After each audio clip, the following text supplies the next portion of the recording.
But I wanted to start off by giving an overview of the value of international students and what they contribute to the UK economy.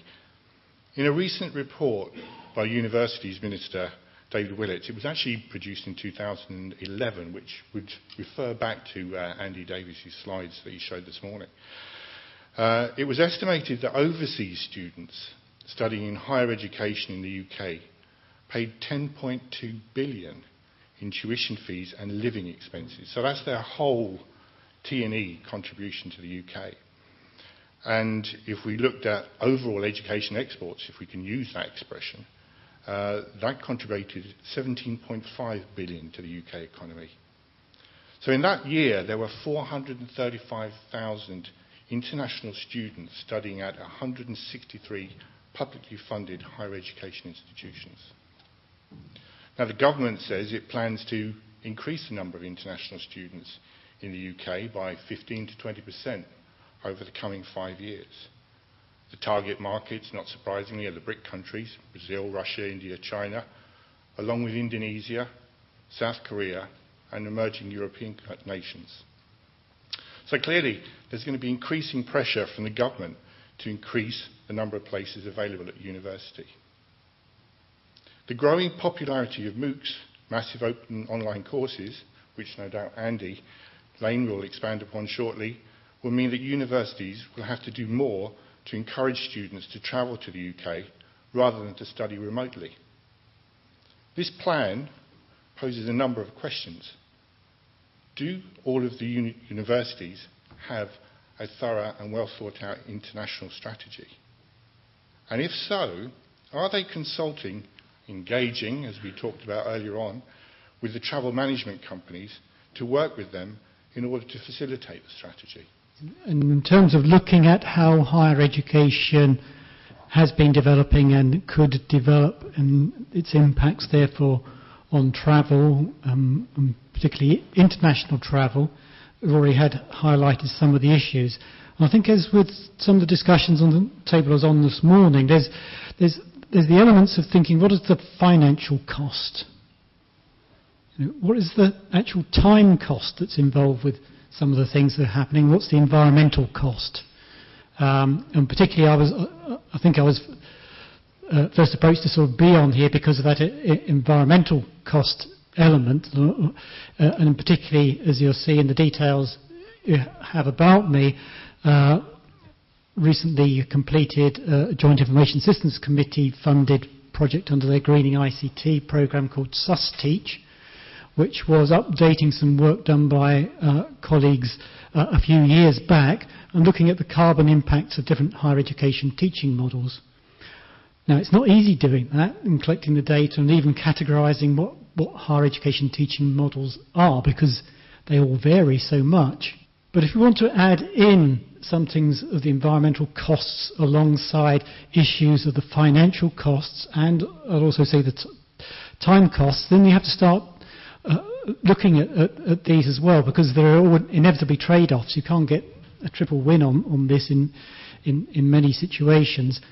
The general top-line findings from SUSTeach, which reinforce what the previous study had done, but it added in much more about online study, and particularly fully online courses, is that a distance learning course or a online course, fully online course, has something about 80 to 90% less carbon impact than a face-to-face course, even if it is enhanced by ICT usage. And the reasons for that and the big elements that make up that difference, of course, is travel of students and staff to and from the campus, from other countries to that campus around the place. And also, of course, a big one is both building space, heating, accommodation. The occupancy of buildings in which they might be happening and the costs and things like that. It's the types of things for which distance learning or fully online learning, they're quite different, because people, although you can calculate a certain contribution from studying at home and additional costs of their energy costs and the like for all the time they're studying, it's nothing like the same as travelling to another building, living somewhere else. So that's just a sort of top line thing to throw in here, because that does make some of the issues around the sort of travel very interesting to think about. I mean, obviously, if you're doing fully online or distance teaching in open university mode, then it is quite good. But as already been said, you've got these different models in terms of which you can do international travel, in terms of having alternative campuses, so that students don't travel as far. They don't travel from as far to get to the campus. It could be you might be teaching the same course on different campuses in different parts of the world, but you ship the staff around rather than the students, because there are fewer of the staff, and therefore the costs will be less. So all those different types of issues and models come into that. But as well as that environmental cost and financial cost, I'd also sort of put in that sort of time cost element in there, in terms of how much time is being spent in terms of doing those different types of activities, because you could say that for distance learning as well, people who are already in employment doing it in their spare time, that they're making the most effective use of their time while studying as well, as opposed to a full-time student who's got their time studying, but the rest of the time, well, they could be doing all sorts of things. They might have a part-time job or whatever, but again, there's those types of equations come in, as it is with the staff. There's those opportunity costs. If you're travelling, can you work while you're travelling or not? And there's those aspects to take in. So I think there's a whole set of different things that are happening, and certainly there is the potential for reconfiguring how we do the teaching and how much travel there might be, even on or around campus, let alone internationally or globally, with greater use of technology and online learning and blended learning. And again, it's about, do you shift the people around so much, or do they sort of stay even in their study bedrooms and they study from there? They don't have to actually come onto campus and be put up in a big lecture theatre or whatever. So I think there's a lot of issues to sort of take into account there, and sort of travel is a significant one of them. Well, the very reason that we're here today, and I'm here today, is because we recognise the growth in this market segment. And in many ways, our recognition of this growth has not really become from this point of sale, as we would call it, from here, from the markets we operate in, which are some that Pat was mentioning earlier, which is from India, China, Indonesia, the whole of the Far East. We're seeing, and particularly from our home country, the United Arab Emirates, a real influx of student traffic coming over to the UK and to our great universities, and also impacting on our economy for some fantastic numbers. So our kind of view, very initially from an airline, is seeing a really large growth in this kind of travel inbound to the UK and to other European countries as well, to be fair. So it is seen as being a particularly large growth area from those countries that are developing. I mean, part of what I was going to talk about today, and moving on from the cost of doing business, was just to give you a little insight, if I can, into the revenue management, the dark and murky world of revenue management in airlines, because as you develop bigger spends and possibly global spends, and that's something I think universities need to look at as to how they work with partners, whether it's TMCs or airlines. Is it just because you're based here in the UK, do you only work with a relationship in the UK, or should you be looking globally? Is beginning to understand a little bit about how airlines work in pricing, and how you can look to save yourself money and cost and time, and all those kind of things that are being mentioned. They all dovetail together, and I believe that from an airline's point of view, we have an important part to play in. So if you can just indulge me a few minutes, because I am a bit of an anorak when it comes to airlines. As Betty said, I've been around them for a fairly long time, and the revenue management side of things is a fascinating thing, and it's developed massively over the years as it becomes more complex. So we kind of see, from an airline perspective that revenue management is similar to a trading floor in a merchant bank, where people are sat in front of screens and prices are going up and prices are going down.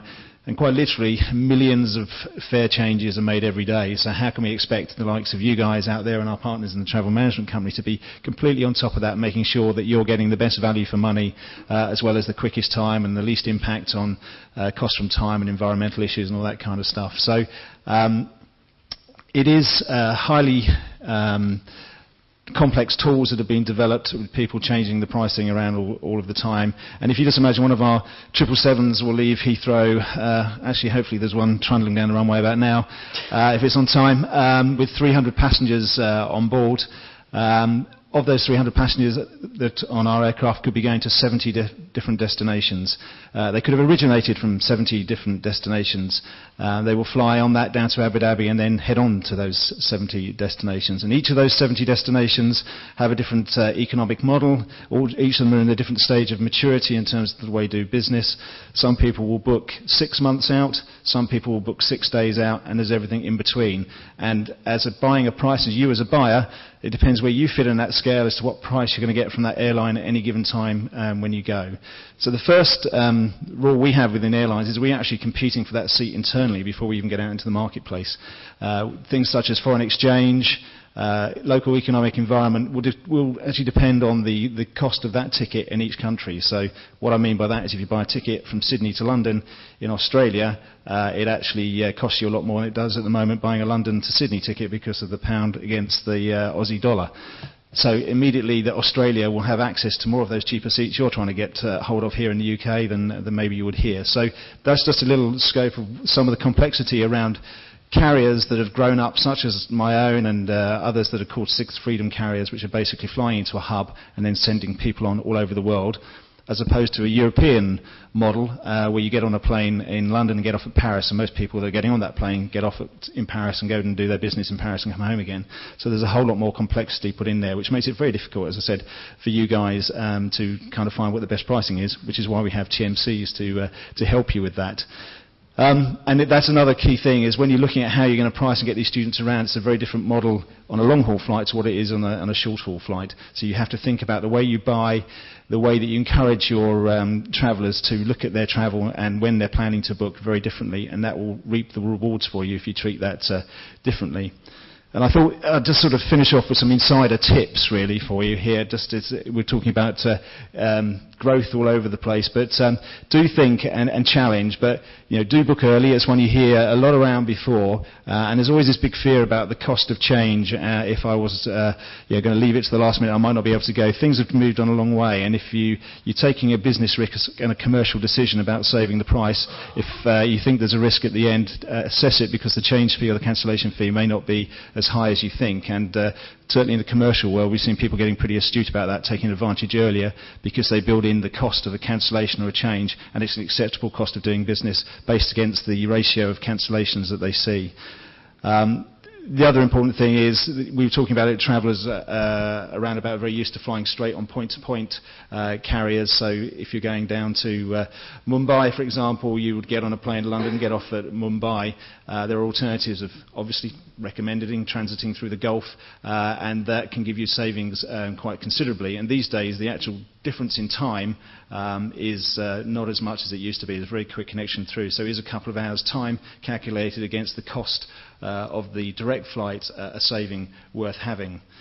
There's other opportunities which we'd really like to come and talk to you about if you're looking to make savings, where airlines have certain days of the week or certain flights on certain days of the week that are less popular. It's usual consumer demand against availability, and we are quite happy, along with the partners, to come and say, well, if you've got a big movement or number of passengers going out to a certain route, that if you can make them fly out on a Tuesday afternoon instead of on the Monday morning, we can look at doing something even better for you. So we can get down to that detail and help you work through that. But it's certainly worth just looking at changing your traffic patterns by slight days or even hours to see if you can get that saving.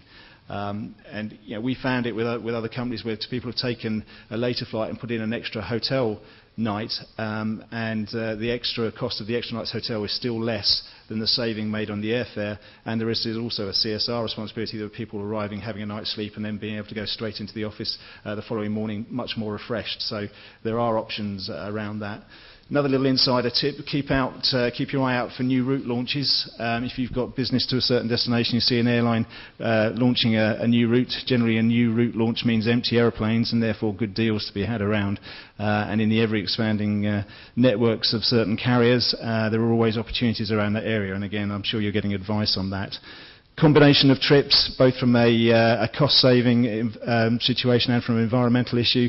If you can, pull 2 trips together, again using network carriers where you can hub through somewhere and take in 2 visits instead of in 1 trip rather than 2 separate visits. Certainly look out for that. Oh, I'll just flick off my notes there, sorry about that. And kind of final things to head out for when you're looking at pricing, things such as fuel charges and taxes. Some airlines include them and some don't. It's a bit of a difficult area, particularly more so in the corporate world and on the leisure world. And this is where I'm sure a lot of you will get people coming to you and say, I've been on Skyscanner and I can find it for £20 cheaper than you've quoted. And by the time they've gone through and put the credit card fees on it and various other surcharges, it's more than you would have got from your agent you would have normally gone through because of the way it's been priced up. And think about combinations of going out in business class, back in economy, or vice versa. The airlines are always happy to talk about those opportunities because we do have one-way variances where days where it's the business class is more empty, and we can talk about how we can work with you. But it's all about the relationship and understanding each other's business about how to do that. So I'd just like to finish off just talking about the cost. Is genuinely that there is, I think there's 3 of our travel management partners represented in the room today. They are the best form of information for you. It is a minefield out there, but do also question them and ask the question and try and break away from the norm. And I know that's a lot difficult for some of the people we've been talking to. Travel is very personal. I think somebody said after the company car policy, I think sometimes it's actually above that because everybody has a really personal feeling about travel and have been a member of an airline loyalty club for a long time, and decisions are driven that way. But do question and drive change, and we're here as the aviation industry to come and work with you and try and switch that change and save cost and really work with you in partnership moving forward. So it is a big cost to all of you for many reasons, as I said, less in cost, but we are there and things have moved on and it is a complex world, but we really believe that we can help you navigate through that if we work and engage with each other.